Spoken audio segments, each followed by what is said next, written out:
तो आज बात करने वाला हूँ सुज़लोन एनर्जी के बारे में, जिसने आज अपर सर्किट लॉक कर दिया है। पुरानी वीडियो से बोलते आया हूँ जैसे कि लॉन्ग टर्म में बेस्ट स्टॉक है, फंडामेंटल्स वगैरह कोई दिक्कत नहीं है। अब यहाँ से कितने के लेवल दिखाएगा, क्या इसका पूरा रहेगा, पूरी जानकारी लेते हैं। इसी बारे में पहले देखते हैं 5 दिनों में इसका रिटर्न कितना रहा है। 5 दिनों में 6% उठा है स्टॉक, और 1 महीने में 5% का रिटर्न दिया है। और 6 महीने की बात करूँ तो वहीं 127% का रिटर्न दिया है मात्र 6 महीने में। और 5 साल में 1352% का। सबसे बड़ी दिक्कत ये थी इस शेयर में, क्योंकि जो शेयर था जो पहले 400 का लेवल दिखाता था, वो लेवल आके टूटा था 7 या 10 रुपये पे। तो उस लेवल से शेयर बहुत ऊपर गया है। इसी कारण ये शेयर अब फंडामेंटल स्ट्रॉन्ग हो गया है, पूरा डेप्थ हट गया है कंपनी के ऊपर से, फ़ायदा वहाँ से मिल रहा है। तो आज ये ओपन हुआ था, समझ लो 42 रुपये 40 पैसे पे ओपन हुआ था, और शेयर ओपन होते होते मतलब थोड़ा कंसोलिडेट करा। फिर आखिरी के आधे 1 घंटे में जो कमाल करा इसने, पूरा अपर सर्किट लॉक कर दिया।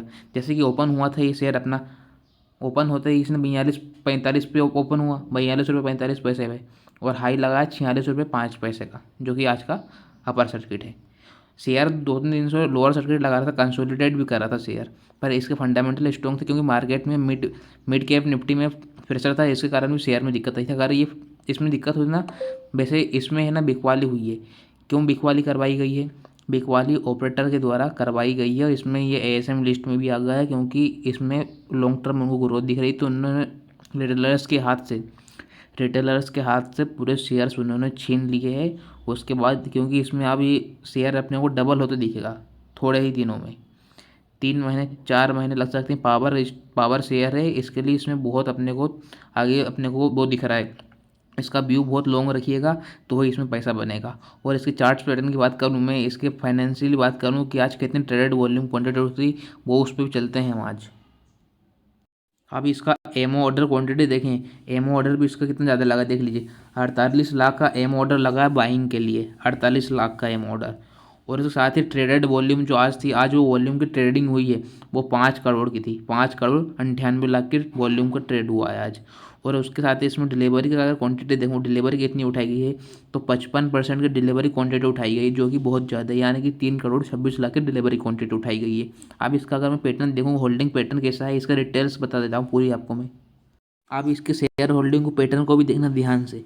ये जो शेयर होल्डिंग पैटर्न है इसका, जो प्रमोटर्स के पास है 13%, मात्र 13% प्रमोटर्स के पास है। एफआईए वाले के पास देखो 17%, मतलब लगभग 18% ही है वो तो। 18% एफआईए वालों के पास है। और उसके साथ ही डीआईआई वालों के पास है 6%। और पब्लिक के पास सबसे ज़्यादा जो कि 62% है। तो ये धीरे धीरे कम होता जा रहा है। और इसके अगर मैं क्वार्टर रिजल्ट की बात करूँ, फाइनेंशियल डाटा की प्रॉफिट की बात करूँ, वो भी देखते हैं आगे चल के अपन। इसके क्वार्टरली रिजल्ट्स की बात करूँ मैं, जो फाइनेंशियल्स का डाटा है, उसमें भी अपने को मंथ ऑन मंथ और क्वार्टर ऑन क्वार्टर ग्रोथ देखने को इतनी गजब तरीके से अब सितंबर में इसका डाटा था 1421 करोड़ का, जो कि हुआ है 1560 करोड़ का। और जून में था 1351 का, जो कि होगा 1421 का। मतलब इसका फाइनेंशियल डाटा भी बढ़ता जा रहा है, और डेप्थ भी कम होता जा रहा है, प्रॉफिट भी मतलब ऑपरेटिंग प्रॉफिट भी बढ़ता जा रहा है। प्रॉफिट भी देखो 225 से 248 हो गया, और उससे पहले 199 था। मतलब कंपनी पूरी तरह से फाइनेंशियल ठीक है, बस वो तो ऑपरेटर्स गेम खेल रहे हैं। आपको लॉन्ग टर्म के लिए अगर रुकना है, तो लॉन्ग टर्म के लिए बिल्कुल होल्ड पे रहिए, शेयर को होल्ड पे रहना आपको लॉन्ग टर्म वालों के लिए। और न्यू एंट्री अगर आपके पास 43 रुपये शेयर आता है तो खूब बाय कीजिए। अभी आया था, आपने बाय नहीं किया, उसकी बाइंग अपॉर्चुनिटी थी वो उस पर।